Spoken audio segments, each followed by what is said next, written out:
Okay, so the problem we're talking about is what I want to call corruption of this government. But by corruption, I don't mean to refer to people taking bribes or people violating ethical rules or anybody doing anything that's against the law or against even the normal ethical code that we all think about when we think about government officials.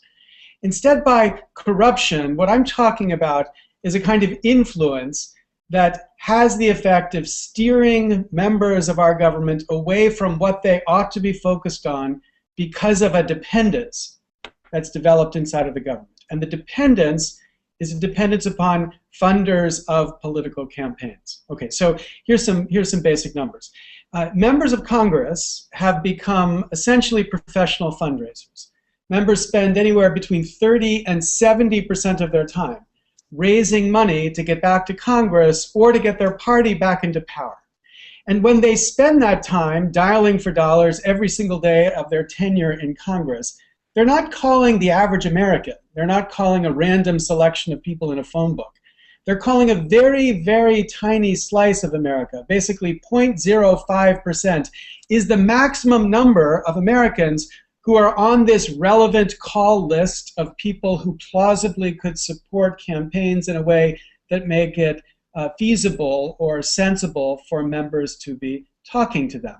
And obviously, when you think about this, when you think about members of Congress spending 30 to 70% of their time calling a tiny, tiny slice of America, asking them for money, these members become extremely sensitive to the desires, the wish, the hopes, the policy aspirations of this tiny, tiny slice of America, and not sufficiently sensitive, not sufficiently aware, not even sufficiently familiar with the desires of the broad range of Americans. So what this is a different kind of election, think of it as the money election, that we have allowed to evolve within our democracy that creates a dependency upon not all Americans, but the tiniest, tiniest slice of Americans. And it's that conflicting dependency that I think of as a kind of corruption. Now, that way of talking about it strikes most modern Americans as a little bit odd. We think of corruption, we think of Rod Blagojevich or Jack Abramoff. But this type of corruption, this way of thinking about corruption, is actually quite ancient in the framing generation.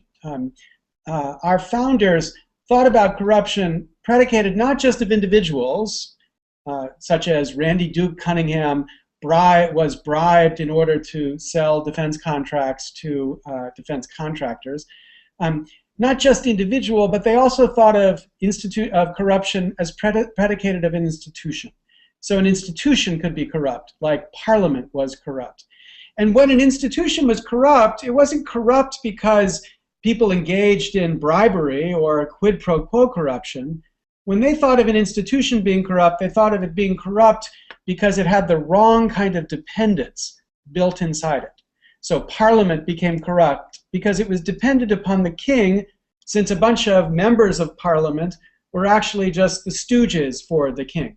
So this sense of corruption, an improper dependence that is developed inside of the institution, is as old as our republic, and I think it's this sense that explains what's wrong with our Congress. Okay, if that's what the problem is, and of course we could debate about whether that's what the problem is, but our hope is we can get a couple steps beyond the definition of the problem.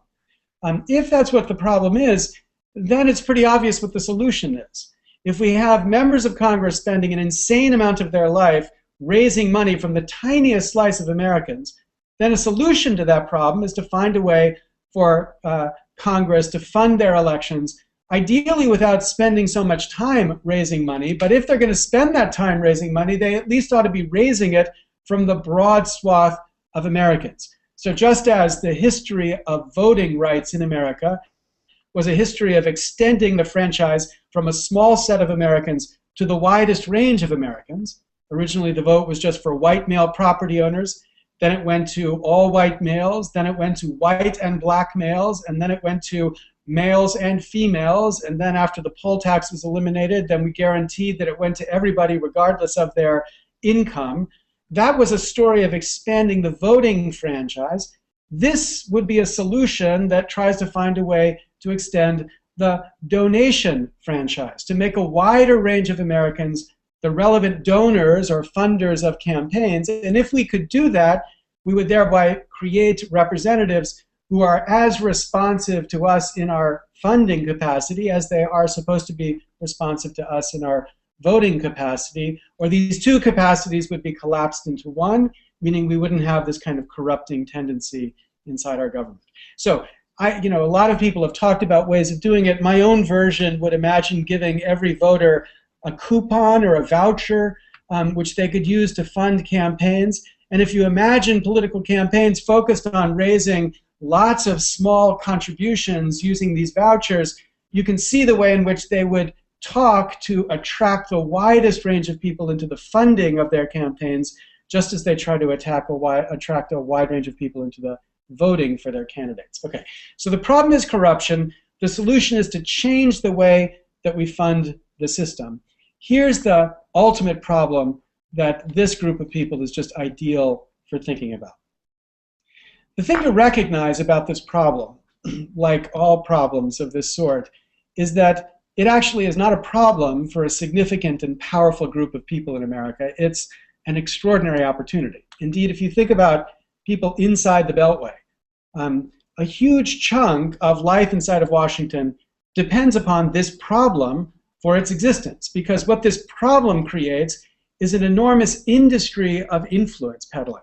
The industry of influence peddling, the lobbyists, what we typically just refer to by talking about K Street, is an industry that depends upon this system of funding campaigns, because if they know congressmen are desperate to raise money, then they know that the extent to which they can channel money into the political system will quickly revert to them as influence inside of the political system. So if a lobbyist can secure influence inside of the political system, that's something very valuable to sell to his or her clients, and that economy then feeds itself as clients pay the lobbyists find ways to benefit the congressmen find ways to benefit the clients of the lobbyist, and in this cycle of influence, we have the manifestation of the corruption I'm describing.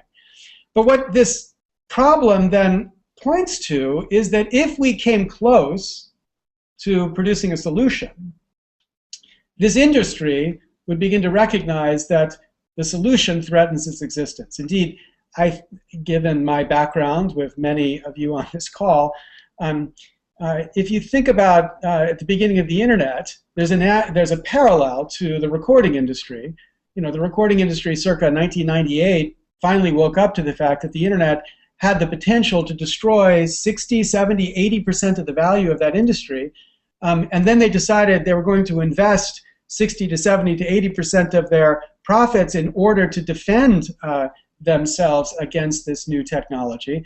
Well, that's roughly the same order of magnitude of threat that K Street faces. Because if we change the way we fund elections, it's not that lobbyists go away, but their value is radically diminished, because they're no longer the policy wonks plus machers, the people making it so Congress people can find a way to fund their campaigns. They're just policy wonks. And policy wonks are important. It's important Congress understands how its legislation will affect or benefit or harm people. But all that is information. It's not information wrapped in $100 bills. So this change threatens that industry. And that's why I think it's incredibly important to recognize that the challenge, the political challenge, is really unlike anything we've seen in more than 100 years. Because many people in America like to distinguish between the left side and the right side in American politics.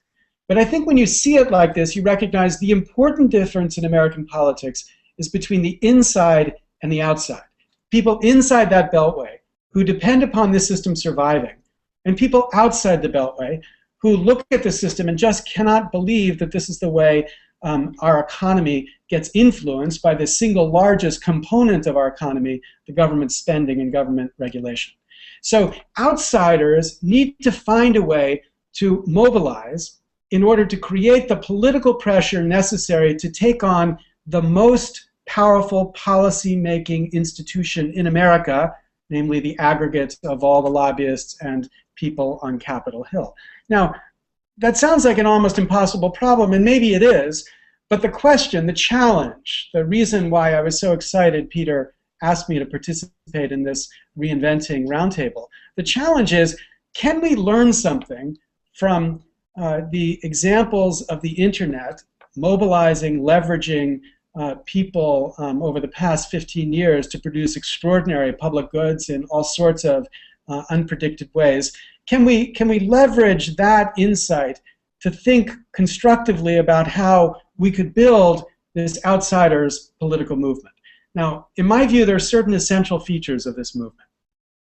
It's got to be made up of people who are willing to put aside their partisan differences for at least the time necessary to bring about the change that we all identify we need to bring about. That doesn't mean that you give up being a progressive, or you give up being a conservative or a libertarian, but you recognize that until we can solve this underlying root corruption inside of our system, none of us, libertarians, conservatives, liberals, are going to get what we want from government, even when we win the elections. So we've got to be willing to put that aside and to speak in a way that encourages everybody to hear. So in the progressive movement, to respond to Citizens United, for example, the decision that said that corporations could spend unlimited amounts in political campaigns, many on the progressive side want to talk about how this would be solved if we said corporations have no rights or money is not speech. And that rallies us on the left, but it alienates people on the right. And the real challenge here, the really hard problem, is whether there's a business model for organizing that could actually imagine bringing together a wide range of people, regardless of their political perspective, to get behind this movement. So that's the setup for the conversation I hope that we can have, to begin to think about the elements or the ideas or the mechanisms that might begin to identify the power we need to make this problem a tractable problem, and then the next 3 steps that we should be taking to bring it about. So I'm grateful you're here. I'm grateful for Peter putting this together, and I'm eager to participate in a conversation about how to restore this republic. Thanks very much.